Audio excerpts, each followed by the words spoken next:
All in one Sunil Khare YouTube channel में आपका स्वागत है। दोस्तों, मैंने पिछली बार जो किचन टिप्स को लेकर के एक वीडियो बनाया था, उसमें साउंड थोड़ा सा स्लो रहा है और उसे आप यदि सुनते हैं तो ईयरफोन लगा के सुनेंगे तो वो टिप्स आपके लिए प्रॉपरली सुनाई देंगी। और इसीलिए मैंने सोचा कि एक नया वीडियो बनाया जाए और आपके लिए जो है ये किचन किचन टिप्स जो हैं काम आएंगी। और सबसे पहली चीज़ तो ये है कि जो गृहिणियां हैं और जो शेफ़ हैं और जो किचन का शौक रखते हैं, ऐसे लोगों के लिए ये जो हमारी टिप्स है बहुत काम आने वाली है। तो भूलिएगा नहीं, आखिरी तक इनको सुनिएगा आप। सबसे पहले मैं आपको रोटियों के बारे में बताऊंगा। जब आप रोटी बनाने के लिए आटा गूंथते हैं तो आटा गूंथते समय यदि आप आधा गिलास उसमें दूध डाल के गूंथते हैं तो रोटी बहुत ही नरम और स्वादिष्ट बन जाती है। ये बहुत अच्छा तरीका है।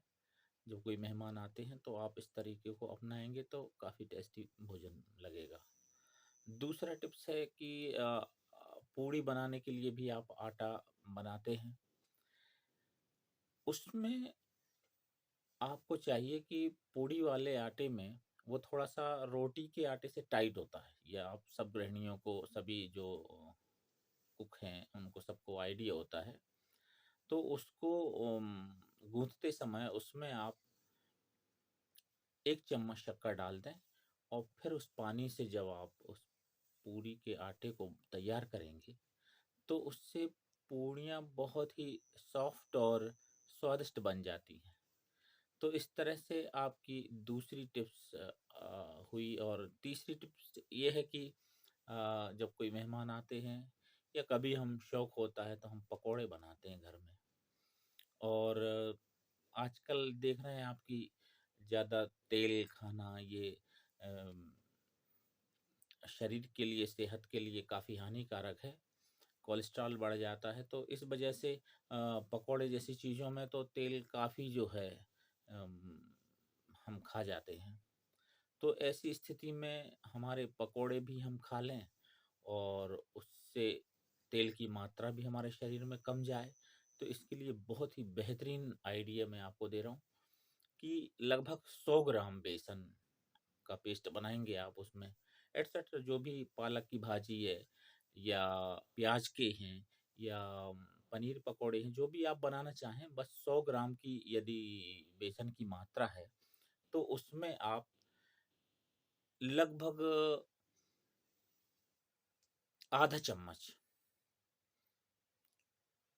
नींबू का रस डाल दें और फिर उसको बढ़िया फेंट बना लें। और उस पेस्ट के भजिए या पकोड़े जब आप बनाएंगे तो वो तेल बहुत ही कम मात्रा में लेंगे और अच्छे से तल भी जाते हैं और स्वादिष्ट भी लगते हैं। तो ये तो किचन की जो रोज़मर्रा की खाद्यान्न वस्तुएं हैं हम बनाते हैं, तो ये उनके आइडियाज़ आपके पास पहुंच जाते हैं इस वीडियो के माध्यम से। अब मैं फ्रिज के बारे में कुछ सामान्य सी जानकारी दे रहा हूँ।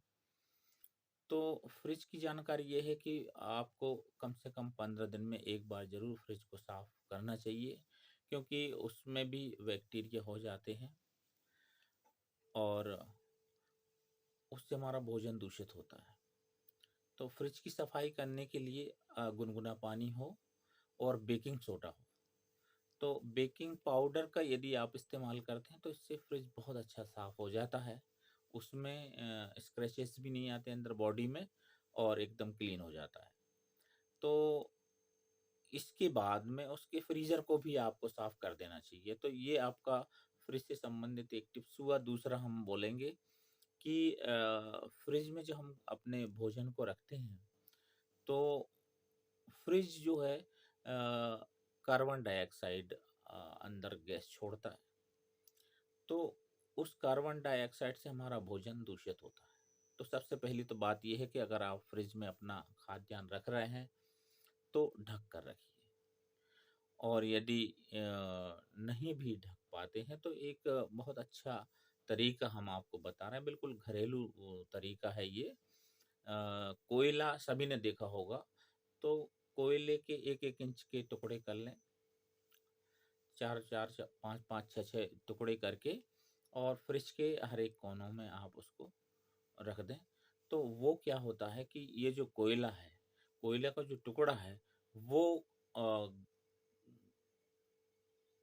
फ्रिज की जो अंदर की जो कार्बन डाइऑक्साइड है उसको सोख लेगा, और हमारा भोजन जो है दूषित होने से बच जाता है।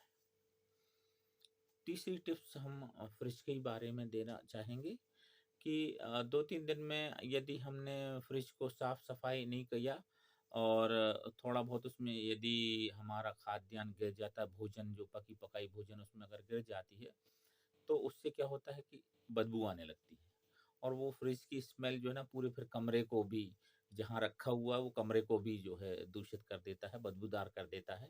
तो ऐसी स्थिति में आप अच्छा बड़ा पका सा नींबू लें, और उसके 4 टुकड़े करके, और फ्रिज के हर एक खंड में 1-1 टुकड़ा यदि आप रख देंगे, तो 3 दिन तो पक्का है, बल्कि आप 1 हफ्ते भी जो है उसको रखा रहेगा, तो अंदर जो है स्मेल डेवलप नहीं हो पाती है, और इसमें साइट्रिक एसिड से जो रासायनिक क्रिया करके जो गैस अंदर निकलती है, तो वो उसको ताज़ा और अच्छा बनाए रखती है। तो ये इस तरह से आपका फ्रिज जो है दुरुस्त रखा जा सकता है।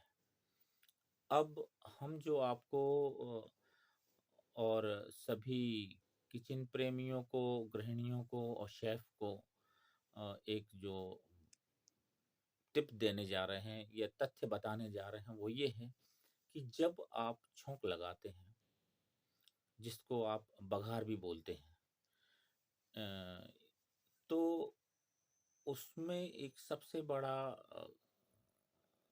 कहें एक दोष ये हो जाता है कि जैसे हमारा फ्लेम जो है, गैस का फ्लेम, या जहाँ चौके चूल्हे में जहाँ भी आप इस्तेमाल कर रहे हैं, वो यदि लो तेज रह जाती है, तो उसमें जो हमारी छौंक लग रही है, उसमें या तो हम तेल डालते हैं या फिर घी डालते हैं। तो ये सब जो है आग को पकड़ने वाले होते हैं, और तेजी से ऐसी स्थिति में जो है छौंक लगाने से उसकी जो गैस एकदम से निकलती है और आग को लपक लेती है। ऐसी स्थिति में होता ये है कि कई बार बड़े-बड़े हादसे हो जाते हैं। गैस सिलेंडर फट जाते हैं, गृहिणियाँ जल जाती हैं, तो ये बहुत बड़ा नुकसान होता है। तो जब हम अपने किसी भी खाद्यान्न को, किसी भी चीज़ का छौंका लगा रहे हैं, पूड़ियाँ बना रहे हैं, या बड़ी मात्रा में तेल, घी हम कढ़ाई में या भगोने में इस्तेमाल कर रहे हैं, तो उस स्थिति में उसमें आग ना पकड़ पाए, कोई दुर्घटना ना हो पाए। तो ये आपको ध्यान रखना है कि जिस पात्र में आप छौंका लगा रहे हैं, जिस पात्र का आप इस्तेमाल कर रहे हैं, वो कढ़ाई हो सकती है, भगोना भगोनी हो सकती है, तो उसका ढक्कन रखिए आप। तो ढक्कन का इस्तेमाल आप कब करेंगे कि जैसे ही आपने छौंका लगाया और तेज़ी से यदि उसने आग पकड़ ली है, तो तुरंत आप उस ढक्कन को ढक दीजिएगा। ढक्कन ढकने से वो आग जो है, वो तत्क्षण जो है शांत हो जाती है, और हम एक दुर्घटना होने से अ, बचाव कर लेते हैं। तो ये वीडियो आप सभी लोगों के लिए बहुत उपयोगी सिद्ध होगा, और यदि अच्छा लगे तो लाइक करिएगा, सब्सक्राइब करिएगा। धन्यवाद।